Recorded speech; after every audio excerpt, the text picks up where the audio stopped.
This is Professor Ludlum. This is the Law of International Business Transactions. This is our quick summary over Chapter 10. What we want to do is try to eliminate all the barriers to trade that different countries have set up. And sometimes it's easier to see the problems when we look at the ones that other countries have done. For example, Thailand had put restrictions on imported cigarettes. This one's good because it was kind of unique. Thailand said it was a health issue because imported cigarettes were so dangerous for your health that they were fair to put heavy taxes on imported cigarettes, but claimed that their domestically produced ones didn't have those health detriments. So that's what made it fair to heavy tax import cigarettes, but not the domestically produced ones. Of course, we know the domestically produced ones are just as health harmful as the imported ones, and that WTO, the World Trade Organization, forced them to relax these because they really were a barrier to trade. Now we have another term that comes in this, and again, it's very subtle, but it makes a big distinction. The difference between a regulation and a standard. If it's a trade regulation, it's mandatory. You have to comply with that in order to import or export your goods. If it's a trade standard, it's a voluntary guideline. Examples of this are trade regulations. To sell things in the U.S. market, you have to, for any food item, list the ingredients by weight. Right? And so the item that contains the most weight of a good has to be listed first and second and third. A standard, at least in current law, is something that's voluntary. And right now, whether or not your product contains peanuts is a standard. Again, a lot of products put it on there as a warning for people that are allergic to peanuts. But again, the law doesn't require it. Right? And so there's a big difference of whether or not it's a regulation or a standard. One's voluntary, one's mandatory. One of the other things that this chapter mentions are different technical regulations from different areas, one of which is the European Union has a CE mark. I've got a picture of it here. Probably if you look at any of your cell phones or any of your electronic products, you'll find this kind of stretched out CE symbol. The CE stands for Conformité Européenne, which literally means it conforms to the European Union's laws on safety, on materials, on information that's conveyed to the consumer in the packaging. And so this is required on all goods that are sold in Europe. And so my guess is, again, for convenience, if you're selling goods in both Europe and the United States, you'll have that CE symbol on all of them so that you don't have to separate them by packaging as far as which ones go to Europe, which ones go to the United States. Again, the CE, you can find it on an awful lot of products. What else this chapter discusses is the ISO, the International Standards Organization. And again, the book describes a sentence, and I see students write this all the time, that ISO 9000 means it makes it selling in Europe easier. Well, that's probably true, but again, that doesn't really say a lot about what is ISO 9000 or ISO 14000. ISO, it's again an international organization. The idea is it develops uniform ideals, and then you can review different manufacturers to give them ISO approval. Again, based in Switzerland, 159 countries, so a huge economic impact this ISO has. So what is ISO 9000 and ISO 14000? Because these are the two most common that you see references about. Well, besides those, ISO has standards on almost every topic that you can imagine. And, we don't get into detail on the social responsibility standards or risk management or energy management. The two that seem to be most common or concerned in America is 9000 and 14000. 9000 talks about quality management, and 14000 is environmental management. What do we mean by those? Well, ISO 9000 says that again, your business, regardless of what you're producing, whether you're producing oranges or automobiles, that your management has to display these 8 principles. Right? Customer focus, process approach, continual improvement. Again, a variety of these concepts. And for you to be able to stamp on your goods, you're ISO 9000 approved, you have to invite members of the ISO family to come in and inspect your businesses and see if you really convey these 8 principles in your management. Again, regardless of the product that you make, this describes your management and how good the management is of your firm. By the same way, you can have someone inspect your firm for ISO 14000, which shows you're environmentally friendly. Again, the idea is your businesses will be inspected by people from ISO. A team of them will come in and see, do you use recycled materials? Do you have skylights to minimize how much electricity you need to use during the day? All these kind of principles to see if you're an environmentally friendly company. This is one of the posters that I noticed on my travels abroad. This is when I visited Finland.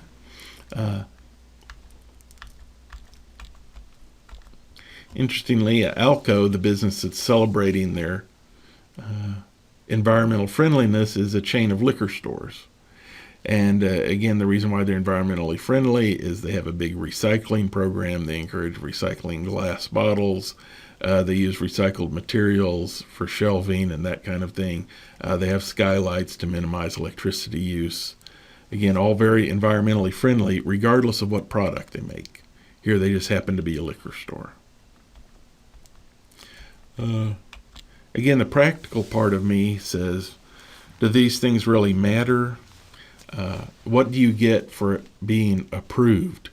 For example, there was a recent study from the Journal of Business Ethics talking about ISO 14000 and then its later amendments 14001.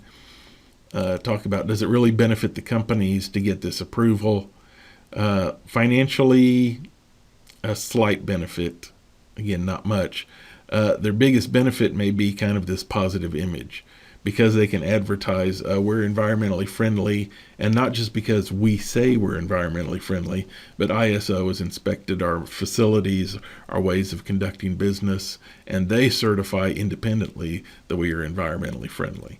And so that positive image may be the best benefit as opposed to a financial gain from joining ISO.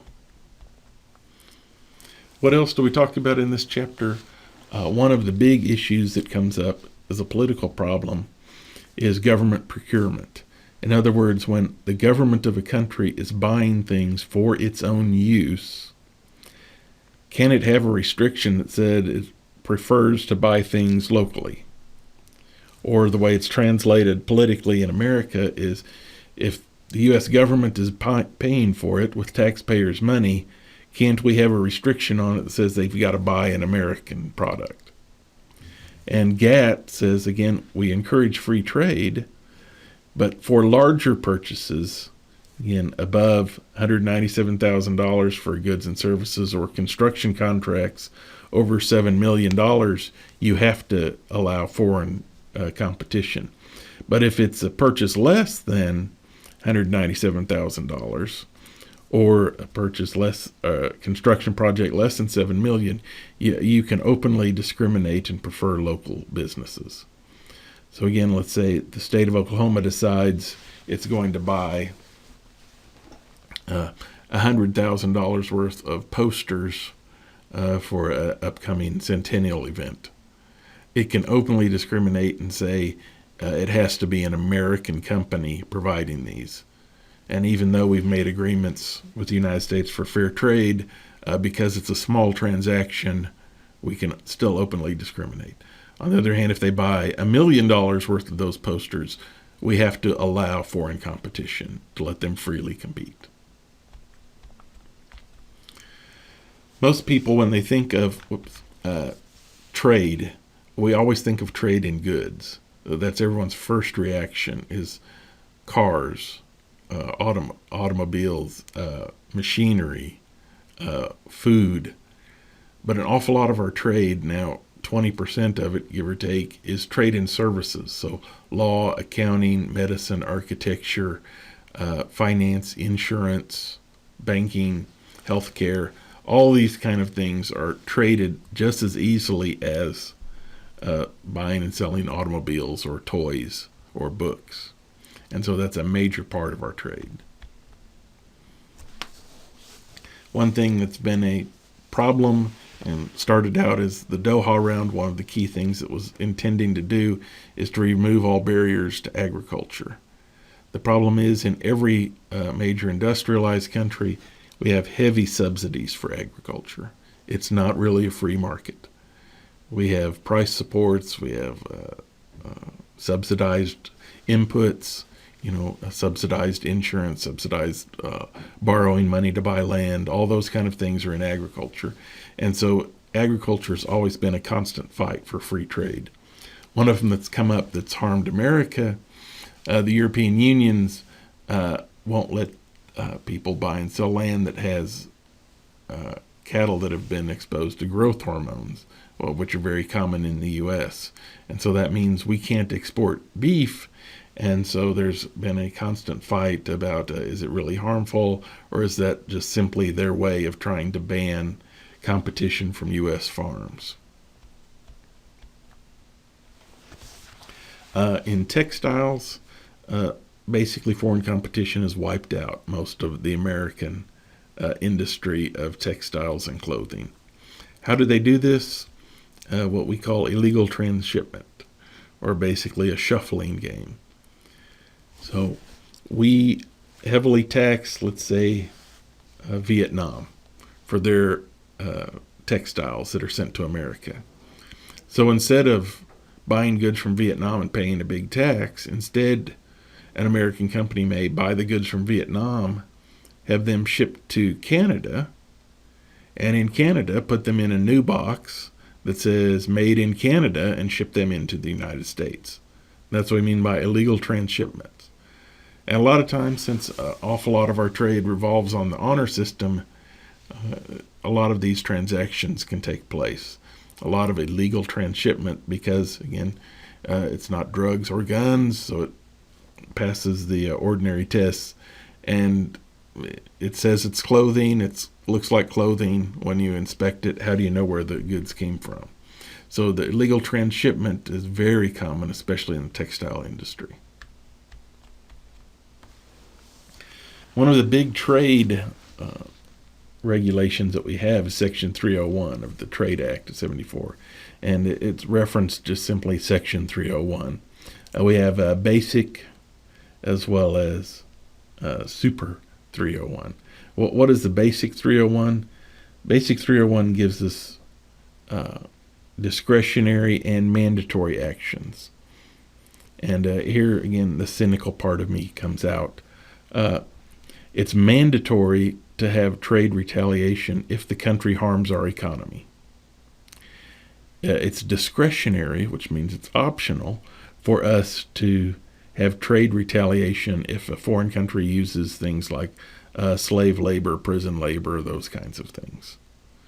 To me, they're both pretty awful, but one of them's mandatory, one of them's discretionary. We also have a special 301. Special 301 involves intellectual property violations. So again, we recognize certain countries constantly violate intellectual property rules, and they're put on the list, and any trade from them is put through special regulation and inspection. And as you might think, the typical countries are things like China and India that have big intellectual property violation concerns. We did have a Super 301 that expired in 2007. Super 301 basically was kind of like from Animal House's double secret probation. It was those countries that have had repeated attempts of violating intellectual property rights and treated them even more strictly. But it has since expired, again with the idea that Special 301 pretty much covers those problems just as well. Again, keep on your deadlines. Make sure you watch your calendar every day, find out what deadlines are due, and good luck.